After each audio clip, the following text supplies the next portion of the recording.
Thank you, Mr. Chairman. Good afternoon, ladies and gentlemen. Researching an essential and still unwritten last chapter of the monetary history of Olbia at the end of antiquity from the narrow perspective of one trench studied from just 4 seasons by the Ukrainian-Polish archaeological expedition seems premature and illegitimate, if not naive. I admit that it's so.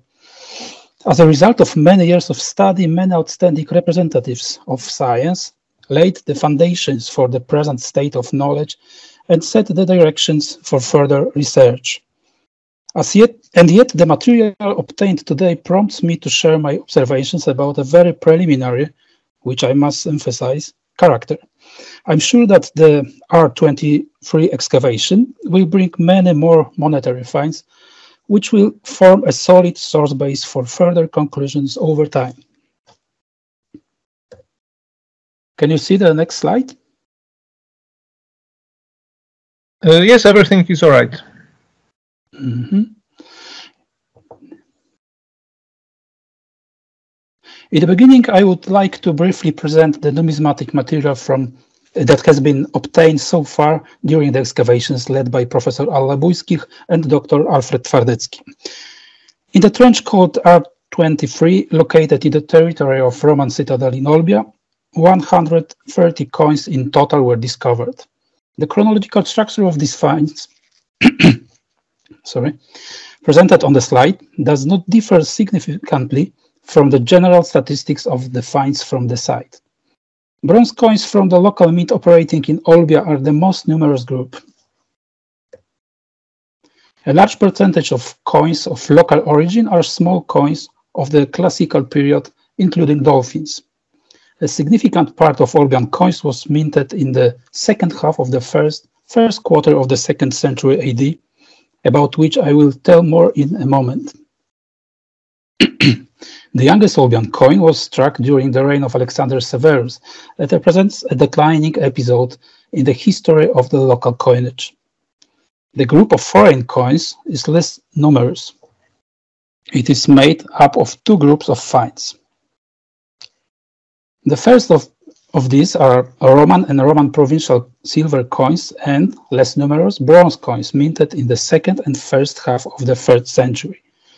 The youngest in this group is a depreciated Antoninianus of Valerian I and a few years older Antoninianus Suberatus of Etruscilla.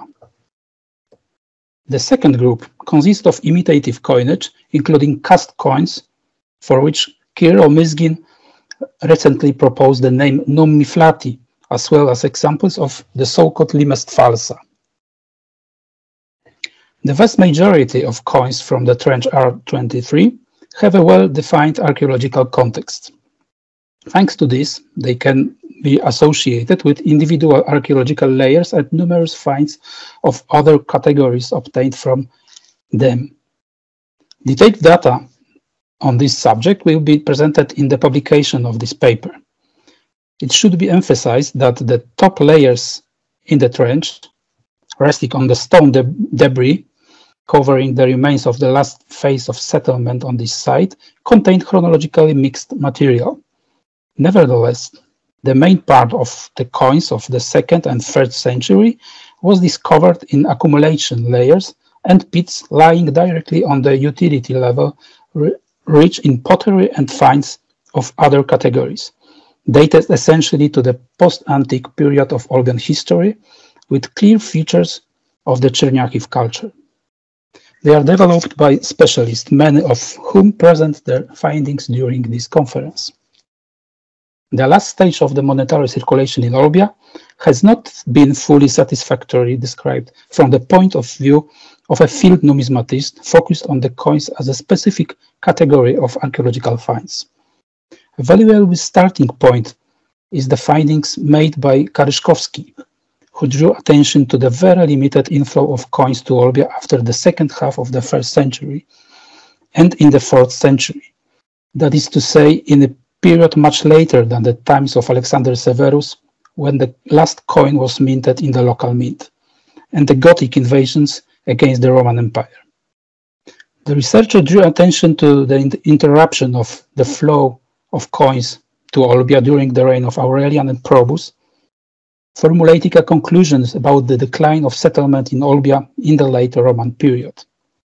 The author took into their consideration both the local specificity of Olbia's history as well as supra-regional phenomena, such as the fall of the traditional Roman currency and the economic effects of the so-called crisis of the 3rd century.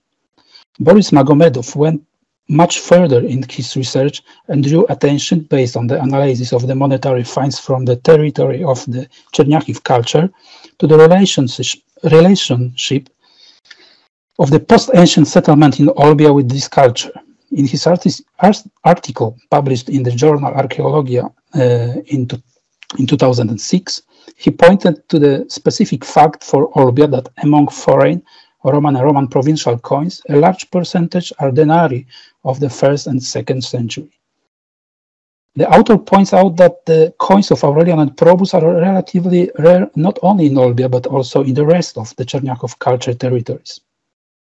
He proposes to divide the Roman and provincial coins discovered in Olbia into two groups, ancient and post-ancient Cherniachiv. With the latter, he proposes to link the older denarii of the 1st and 2nd century.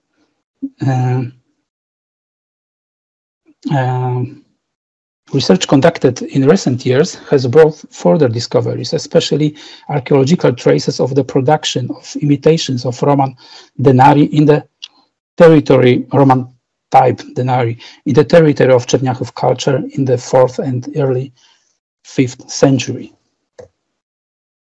These important discoveries, which are fully confirmed in the numismatic material yielded from the R23 trench, do not, however, take into account an important and numerous group of finds, which are bronze coins, issued by the Olbian mint from the second half of 1st until the reign of 1st century, until the reign of Alexander Severus. It is difficult not to ask a question, remembering the fact that these coins constitute a significant percentage of finds co-occurring with the Cherniachiv material, about the history of their circulation and its end. Did the use of local coins end with Gothic invasions, or did they still play a certain role in the economy of post-ancient Olbia in the second half of the 3rd century and maybe also later? Did bronze coins play any role in the local economy in the post-ancient period at all? I want to underline clear that I do not know the answer to these questions. Still, I would like to draw your attention to the role that quite a large group of finds had to play in the local circulation during the economic collapse of Olbia in the 3rd century. Let's take a closer look at this interesting group of finds. The vast majority of the 22 specimens discovered in the trench R23 of medium and large module Olbian coins minted during the Principate period have a worn surface due to long circulation. As many as 15 of them bear denominational countermarks overstruck in the second half of the 2nd century, and 6 of them were fragmented later. In my paper, I would like to take a closer look at the latter group of finds. Countermarking of Olbian coins of the second half of the 1st century and the first quarter of the 2nd century that have occurred in the second half of the 2nd century were well described, including by the recognized specialist in this field, Christopher Hogigo. As is known, this procedure had 2 stages and involved the larger bronze coins in circulation. Its purpose was not only to extend their circulation, but also to regulate their face value. In the first stage, dating back to around mid-2nd century, the lighter specimens were given the value of 1 assarion and struck with the nominational countermark alpha, while the slightly heavier specimens were marked as double asses with beta. As a result of a further decline in the value of bronze coins, another regulation of the bronze coinage was made by Anaximenos in the 70s of the 2nd century. reducing the face value of the remaining specimens from 1 Asarion up to 4 and 2 Asarions to 8.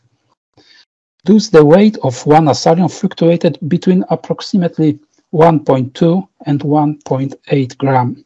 It seems that the weight and value of coins minted in Olbia during the Severan period were adopted to this new denomination structure, introducing two modules: heavier, weight up to approximately 6.5 gram, and lighter, approximately 3.4 gram. Therefore, this would represent 4 and 2 Asarions. It is worth noting that the coins of this Severan series were not found fragmented. The phenomenon of bronze coins fragmentation has gone through many studies. It occurred several times in antiquity and was a reflection of the crisis in the monetary market. Cutting coins into smaller fractions was easy to do with simple methods and was widely spread. It probably met with the approval of the authorities because it did not introduce an uncontrolled amount of coins into circulation, but adjusted the existing monetary mass to current needs.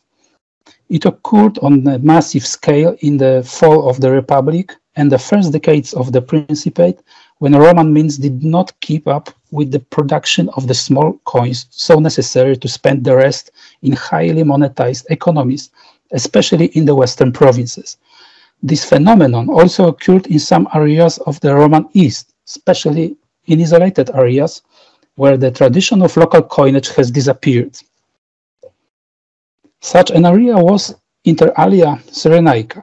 Another act of cutting of bronze coins on a smaller scale took place around the middle of the 3rd century, during the collapse of the traditional Roman monetary system. In Cyrenaica, higher bronze denominations minted in the 2nd and first half of the 3rd century were then fragmented. The problem of cutting bronze coins in Olbia has not been worked out. Fragments of coins are still often considered waste or simply defective specimens. It seems that there could have been several independent fragmentation practices resulting from different crisis phenomena in Olbia at different times. It is clearly possible to distinguish, for example, not a small group of cut dolphins and even massive cast asses, so-called asses. Cut coins from the Borysthenes series also constitute a separate group. The cutting of the Suberatus denarius discovered in the Republican Suberatus denarius discovered in the adjacent trench L1, recently published in an excellent article by Maria Novichenko, Valery Krutilov, and Dmitry Chmielewski, also had a specific reason. In this case, I believe we are dealing with a cut in order to exclude counterfeit coin from circulation. The group of bronze coins minted in Olbia during the Principate period and subjected to fragmentation found in the trench R23 consists of 6 specimens. The cut pieces include only the Apollo Eagle series. The cut was made across denominational countermarks from the second half of the 2nd century, which are often quite worn. It is probable that the fragmentation of these coins had to take place in the 3rd century. It can be assumed that it was made in response to the growing demand for petty coins. The coins are generally divided into halves and quarters, but it seems that other fractions have also been cut to achieve the needed weight. One can guess that it was about obtaining an Asarion and its multiple. Naturally, this problem requires separate research based on material large enough to perform statistical calculations. To my current knowledge, it seems reasonable to date the fragmentation phenomenon of bronze coins in Olbia after 235, when the local mint and the coin production, which could supplement the lack of small coins. The influx of foreign coins was also limited, certainly around the middle of the 3rd century, when the Roman monetary system collapsed and most Greek cities in the east stopped producing their own coins.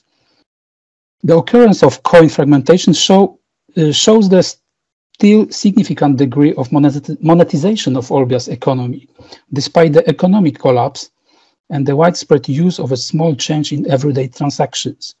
I would not rule out that the old monetary mass, including fragmented specimens, remained in the local circulation for a long time in the second half of the 3rd century. It is difficult to say when the monetary circulation in Olbia ended. There is no doubt that the coins of the 1st and 2nd century AD were found in cultural layers together with finds dated to the 4th and early 5th century. I do not want to suggest, of course, that the local post-ancient model of the economy, in addition to silver Roman coins and their imitation, still used the traditional model based on the use of bronze coins to a limited extent. However, I think it is worth continuing research about the final phase of coin circulation in Olbia. Certainly, Olbia will soon reward us with new finds. Thank you for your attention.